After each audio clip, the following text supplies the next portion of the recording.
sebelumnya perkenalkan, nama saya Tiara Anifati dari Prodi Pendidikan Sejarah semester 5. Di sini saya akan menjelaskan materi mengenai sejarah Amerika Serikat dan Australia. Yang pertama itu adalah penemuan benua Amerika Serikat. Nah, menurut para ahli ini, bangsa yang mengembangkan peradaban atau benua Amerika ini berasal dari daratan Siberia di Rusia yang menyeberang melalui Selat Bering ketika saat itu masih sempit, kira-kira pada tahun 2000 sampai 5000 tahun yang lalu. Nah, kemudian ada catatan sejarah dunia, yaitu tokoh dari penemu benua Australia, benua Amerika ini ada Christopher Columbus yang paling dikenal sebagai pelaut asli Italia yang pertama yang berhasil menginjakkan kakinya di benua Amerika. Banyak tidak semua yang diterima oleh para ilmuwan sejarah. Hal ini tentunya berkaitan dengan catatan atau bukti sejarah yang mencatatkan kebenaran sejarah tersebut. Jadi para ahli sejarah ini tidak banyak menerima penemu benua Amerika ini tadi. Kenapa yang diterima hanya Columbus? Karena Columbus ini banyak jejak peninggalan-peninggalannya tadi. Kemudian ada sejarah kemerdekaan Amerika Serikat. Nah, tokoh paling utama itu tadi Christopher Columbus. Nah, kehadiran Christopher Columbus ini dia memberikan banyak dampak yang cukup baik pada perkembangan dan kejayaan Amerika. Nah, sehingga banyak orang Inggris yang bermigrasi kemudian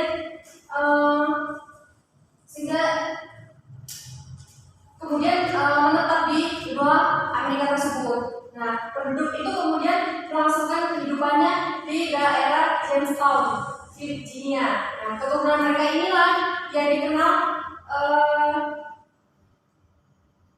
yang diyakini sejarahnya sebagai penduduk asli Amerika. Nah, kemudian seiring berjalannya waktu banyak penduduk dari luar negara yang memilih tinggal di Amerika Serikat. Kemudian penduduk tersebut yaitu antara lain ada orang Prancis, Belanda, dan Spanyol. Nah, kemudian ada permasalahan di Amerika Serikat nih. Nah, pasca revolusi kondisi Amerika Serikat mulai memburuk. Nah, banyak permasalahan internal yang membuat Amerika Serikat ini mulai berantakan. Nah, penduduk sengketa dengan penduduk Amerika, mereka banyak bersengketa dengan negara lain. Nah, permasalahan internal dengan negara bagian juga menjadi faktornya, dan perpecahan yang terjadi di negara bagian. Hingga puncaknya terjadi perang saudara yang terjadi di Amerika Serikat. Nah, perang tersebut terjadi di Amerika di bagian utara dan di bagian selatan. Nah, setelah perang saudara tersebut, maka Amerika Serikat mulai mampu bangkit dengan waktu yang cukup singkat. Mereka bangkit itu mulai dari abad ke-20 negara. Pada abad ke-20, negara ini mampu menjadi proses dunia untuk segala bidang. Yaitu bidang ekonomi bisa dikatakan menjadi salah satu bidang yang membuat Amerika Serikat ini melambung namanya menjadi tinggi. Kemudian ada perang kemerdekaan Amerika Serikat. Nah, perang kemerdekaan yang dihadapi oleh Amerika Serikat ini dipicu karena adanya peristiwa Boston The Party. Nah, secara umum peristiwa tersebut ini berawal karena adanya pertempuran antara tetangga Inggris dengan Amerika yang dikenal dengan nama pertempuran Lexington. Kemudian perang tersebut disebabkan oleh perlakuan pemerintah Inggris yang menahan pemimpin Amerika. Nah, pada peristiwa tersebut kemudian Inggris mengalami kekalahan. Nah, sejak inilah Amerika Serikat mulai melakukan perang kemerdekaan. Kemudian selanjutnya ada hubungan Amerika Serikat di Indonesia dari zaman kuno hingga kontemporer. Nah, Amerika Serikat ini memiliki peran yang besar dalam menuntut kemerdekaan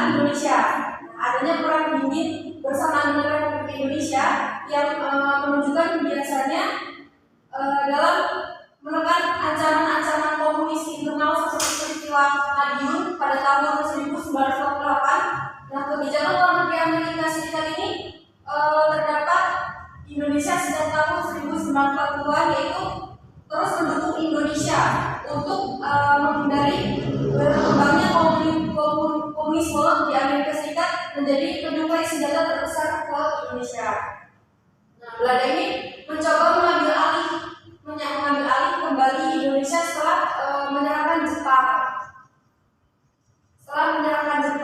Namun nasionalisme Indonesia ini tumbuh secara signifikan pada okupasi Jepang yang kemudian menentang kembalinya Belanda, sehingga menyebabkan terjadinya revolusi nasional Indonesia. Nah, Amerika Serikat ini berperan besar di PBB untuk menyebabkan terjadinya di PBB untuk menekan Belanda untuk menarik dari Indonesia dengan mengancam menyambut Belanda dari bantuan. Kemudian di bawah pemerintahan John F. Kennedy, Amerika Serikat melakukan intervensi dalam sengketa irian berat antara Indonesia dengan Belanda. Amerika Serikat ini menangani pembentukannya perjanjian New York yang pada akhirnya memberikan irian barat ke Indonesia pada tahun 1969 setelah diadakannya penentuan pendapat rakyat atau TPRA. Pemerintah Amerika Serikat di bawah Lyndon B. Johnson mengirimkan pasukan Amerika Serikat dalam jumlah yang besar ke Vietnam selama perang Vietnam. Kemudian setelah terjadinya pembantaian, diduga komunis Presiden Soekarno digantikan dengan Soeharto yang pro Barat, sehingga Amerika Serikat ini memberikan bantuan militer dan finansial ke Indonesia. Kemudian selanjutnya ada krisis Timur nih, contohnya itu tadi perang Timur. Krisis Timur ini dengan menangnya kelompok sayap kiri Franklin dalam perang salib di Timor Leste, pemerintah Soeharto khawatir jika adanya pemerintah kiri sebagai tetangga dapat membangun gerakan-gerakan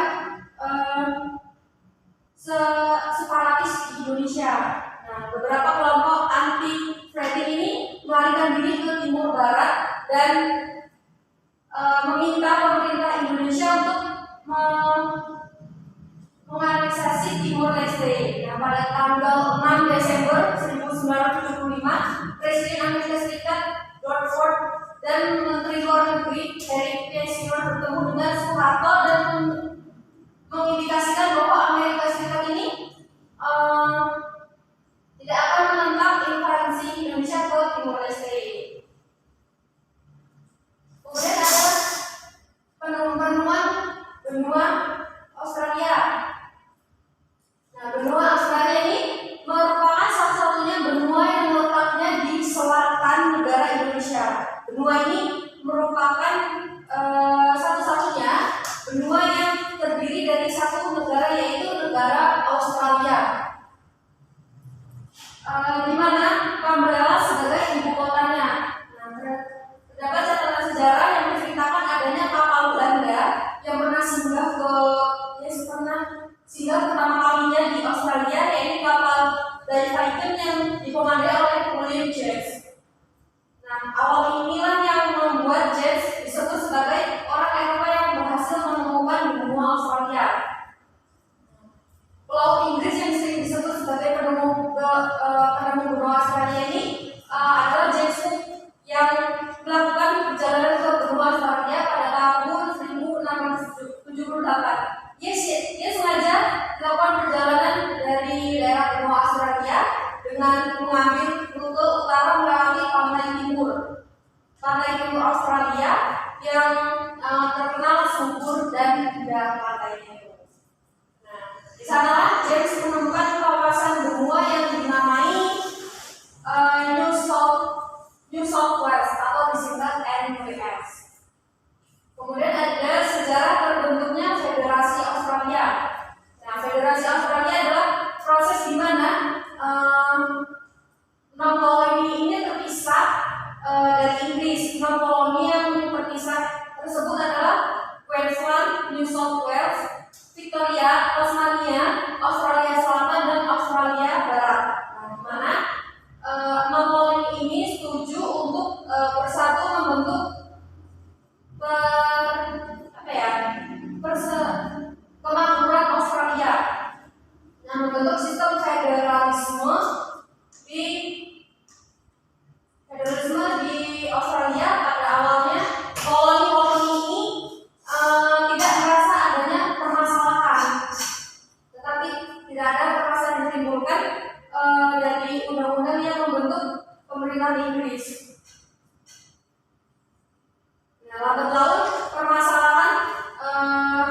timbul pemikiran tentang upaya-upaya untuk mempersatukan koloni-koloni itu kembali, lalu diadakan konferensi federal sebanyak 2 kali.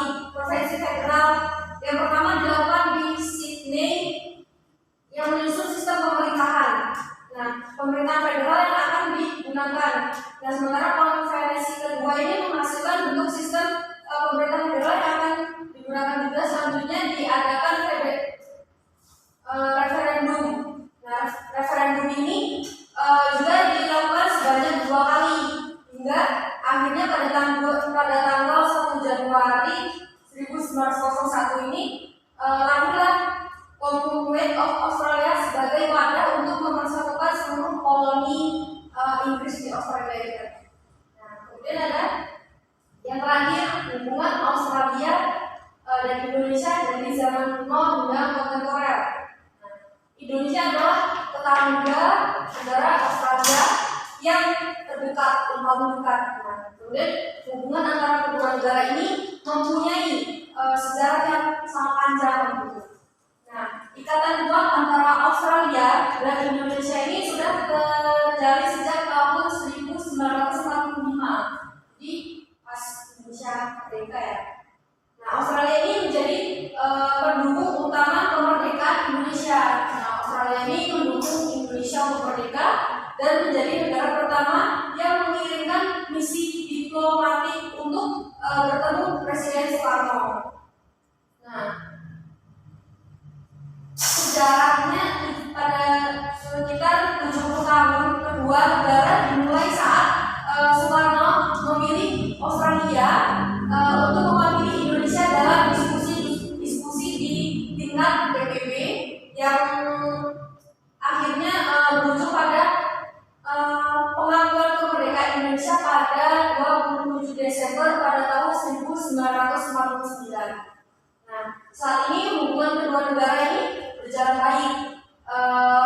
Pada bulan Februari tahun 2020, kedua kepala negara Indonesia maupun Australia ini sama-sama merayakan 70 tahun hubungan diplomatik. Nah, ini dibuktikan dengan Presiden Indonesia Joko Widodo mengunjungi parlemen Australia di Canberra. Nah, keduanya ini diagendakan akan bertemu untuk melakukan kunjungan ke negara serta menghadiri Annual Leaders Meeting atau ALM di Canberra, Australia. Nah, kerjasama kedua negara ini juga saling menguatkan dalam berbagai bidang, termasuk bidang ekonomi. Indonesia dan Australia berkomitmen untuk menjalankan ekonomi terbuka. Jadi mereka sama-sama berkomitmen untuk membangun ekonomi terbuka itu tadi dan investasi. Salah satunya mendorong Indonesia Australia Comprehensive Economic Partnership Agreement yang telah disahkan ketika kunjungan Presiden Indonesia yang berkunjung ke Canberra pada Februari tahun 2020. Nah, itu tadi materi yang saya sampaikan mengenai benua Amerika dan Australia. Mungkin dari teman-teman ada yang ingin ditanyakan? Ya, boleh. Banyak, terus apa lagi? 3 orang ya. Ayo, boleh. Pertama. Perkenalkan, nama saya Revita Lestari dari Prodi Satu Akuntansi semester 1. Akuntansi ya. Boleh pertanyaannya? Mengenai hubungan antara kedua negara Indonesia dengan Australia mempunyai sejarah yang panjang. Ada nggak sih konflik antara negara tersebut? Konflik antara negara Indonesia dan Australia. Selanjutnya, ini pertanyaan ditampung aja dulu ya. Nanti dijawab. Perkenalkan, nama saya Ferry Maharani Suma dengan M35 Prodi S1 Akuntansi semester 1. Jadi saya di sini mau nanya, ada nggak sih orang Eropa lain selain yang sudah dijelaskan tadi yang menemukan benua Australia? Terima kasih. Jadi ada nggak sih orang lain yang teman-teman bernama Australia seperti yang tadi udah saya jelaskan gitu ya. Oke, selanjutnya Saya Nazarudin Natasha, mau nanya apa aja faktor penyebab rakyat Timur itu mau bergabung dengan Republik Indonesia. saya akan mencoba menjawab tadi pertanyaan dari Mbak Ida ya, mengenai hubungan antara kedua negara Indonesia dengan Australia mempunyai sejarah yang panjang. Ada nggak sih konflik antara negara tersebut? Nah, kalau ngomongin masalah konflik itu pasti ada ya. Nah, lihat perjalanan di masa lalu hubungan antara Indonesia dan Australia itu tidak terlepas dari konflik. Salah satu contohnya nih, seperti ketika terjadinya konfrontasi antara Indonesia dan Malaysia. Nah, Australia ini ikut campur dengan ikut campur terus dia berpihak ke Malaysia. Nah, militer Australia ini yang ketika itu mendukung Malaysia terlibat pertempuran dengan militer Indonesia. Nah, terlibatnya itu kalau nggak salah di daerah Kalimantan. Nah, masa pemerintahan Orde Baru di Indonesia ini merupakan suatu masa berkembangnya hubungan antara Indonesia dengan Australia. Namun ketika terjadi pemisahan Timur-Timur yang sekarang Timur Leste namanya, itu dari Indonesia pada tahun 1999, hubungan kembali memanas. Nah, Indonesia ini menganggap lepasnya Timur-Timur ini kala itu akibat dari ikut campur negara Australia. Nah, isu mengenai pencari suaka dan penyadapan yang dilakukan oleh intelijen Australia ini terhadap biro-biro hukum di Indonesia dan sikap abstain Australia terhadap isu tersebut membuat Indonesia ini mulai mempertanyakan hubungan teman atau lawan hubungan Australia tersebut. Jadi gimana Mbak jawabannya? Cukup ya. Cukup, kita lanjut ke pertanyaan yang kedua. Ada nggak sih orang Eropa lain selain yang sudah dijelaskan tadi yang menemukan benua Australia? Tentunya ada sih dan banyak banget pastinya. Tapi yang dijelaskan tadi ada James Cook dan lain-lain. Tentunya ada salah satunya ada Matthew Fielder. Dia dari Inggris, adalah orang yang pertama memiliki benua Australia pada tahun 1798 dan dia itu membuat peta benua Australia. Kemudian juga William Davies dari Inggris yang menjelajahi Australia dan Irian pada tahun 1700. Dialah yang pertama menuliskan tentang benua Australia yang dengan judul buku Voyage Round the World. Gimana Mbak?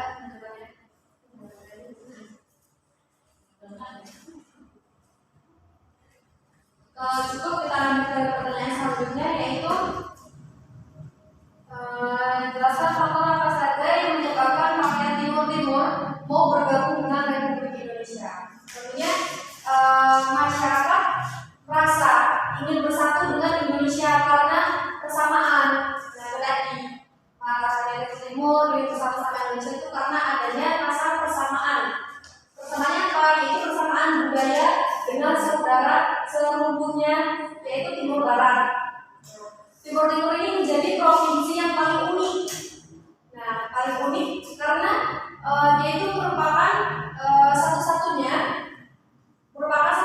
provinsi Indonesia bekas wilayah jajahan Portugal.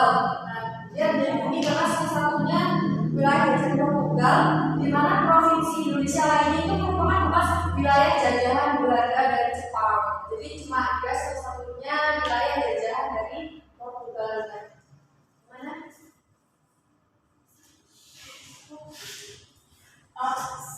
Selain faktor prestasi itu ada budaya selain faktor budaya lain? Ya, tentunya banyak sih ya. Tapi Tapi yang paling menonjol itu ya ini tadi faktor budaya, karena mereka merasa ada kesamaan tentang budaya, jadi ini faktor yang paling menonjol. Gimana? Baik, kalau cukup saya ucapkan terima kasih buat teman-teman semua dari Prodi Akuntansi yang udah mau mendengarkan materi dari saya mengenai sejarah Amerika dan Australia. Terima kasih sudah meluangkan waktunya. Saya akhiri. Wassalamualaikum warahmatullahi wabarakatuh.